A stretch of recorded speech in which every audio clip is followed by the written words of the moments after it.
السلام او چې تاسو کوم سلام په ما باندې ویل دی جواب درته زه درکوم. دیو جن یو روایت کې دا راغلی چې د امت مسلمه روزانه اعمال په پیغمبر صلی الله علیه وسلم باندې پیش کیږي. بل روایت کې راغلی چې نه پیر او جمعرات باندې پیش کیږي. بل روایت کې راغلی چې نه په جمعې ورځ باندې پیش کیږي.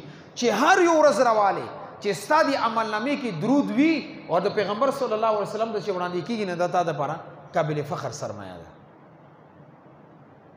او بل روایت کې راغلو پیغمبر صلی الله علیه وسلم فرمایي من صلى علی عند قبری، کم سړی چې زما قبر مبارک ته راشي او الته کې سلام ووایي،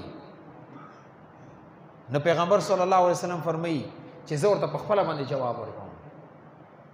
فسمعته، هغه درود سلام زه په خپله باندې واورم. ومن صلى علی نائیا، او چې کوم سړی لرې نه ووایي مدینې منورې ته هغه نه دی راغلی، فابلغته، هغه چې کوم درود ده ووایي هغه ماته فرشتې رارسوي. اوس تاسو دین اندازه ولګوئ چې زمونږه د درود شریف ویل پیغمبر صلی الله علیه وسلم باندې رحمت لګل موږ د پر څومره قابل فخر سرمایه ده، څومره لوی سرمایه ده. او بیا علماء دا لیکلي چې کم سړی درود وایي دی به د هر قسم مشکلاتو نه الله پاک محفوظ ساتي. کم سړی درود شریف ډېر وي هغه به د زړه منور وي. کم سړی درود شریف ډېر وي هغې به ژبه کې خواږلت وي، چا باندې به خبرې بوج نه جوړیږي. کم سړی درود ډېر وایي هغه به بیماریږي نه، اور که اندرونی څه بیماري الله پاک به هغه بیماري ختمه کړي. داسې ګڼ شعر هغه فضایل یې لیکلي دي اور د دې کم فواید یې هغې ذکر کړي دي. اور یو بل روایت الترغیب و ترهیب نقل کړی دی.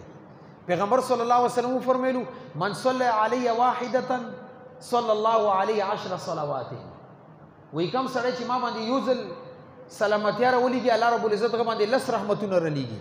او بیا فرمایلو من صلی علی 10، چې ما باندې کم یو سړی 10 ځلې درود شریف ووایي صلی الله علیه 100، الله رب العزت باندې 100 رحمتونه راولیږي.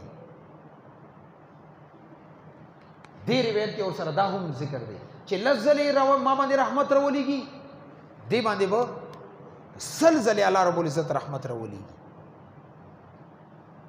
اوس تاسو دین اندازه ولګئ څومره مختصر عمل دی. یو سړی صلی الله علیه و آله وسلم ووایي الله طرف نه 10 رحمتونه دې ته متوجه کېږي.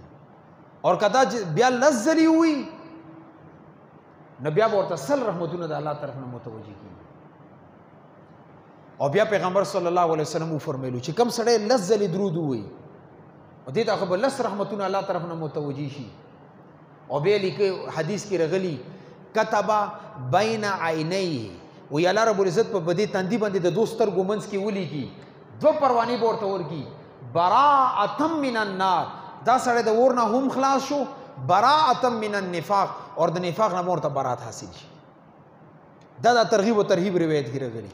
او بیا سره مخکې پیغمبر صلی الله علیه وسلم فرمایي چې قیامت ورځ باندې به الله رب العزت دې سړي ته ټکانه ورکړي د شهداو په صف کې، دا به شهداو صف کې ورپسي. او بل روایت کې راغلی پیغمبر صلی الله علیه وسلم فرمایي چې کم سړی په ما باندې ډېر زیات درود رالیږي قیامت ورځ به دې دپاره زه شفیع ګرځېږم، زه به د دې شفاعت کوم، دا به د جنت شفاعت به زه کوم. اوس تاسو خپل ګریوان کې په خپله باندې سوچ وکړئ لږ عمل دی څومره ثمرات دي څومره فواید دي.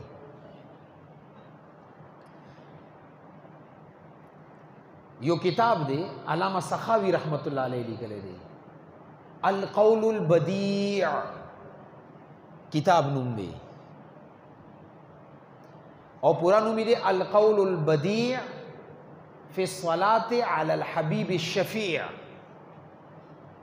خو عام طور باندې چې دا کتاب څوک ذکر کوي نه غوي چې قول بدیع دا لیکلی دی یا القول البدیع وایي. اور دا علامه سخاوي رحمت الله علیه دی کې دا کار کړی چې د درود شریف په باره کې څومره روایتونه هغې راغونډ کړي، د درود شریف په باره کې څومره فضایل دي غیر غونډ کړي. بیا آخر کې د درود شریف په باره کې چې کوم عجیبه عجیبه واقعات دي هغې هم نقل کړي دي چې دې واقعاتو څه اثرات دي. یو سړی درود شریف ډېر وایي هغه ته به څه میلویږي. مونږ عام طور باندې دا چې کوم عوام الناس دا دي واقعاتو ته ډېر خوشحالېږي.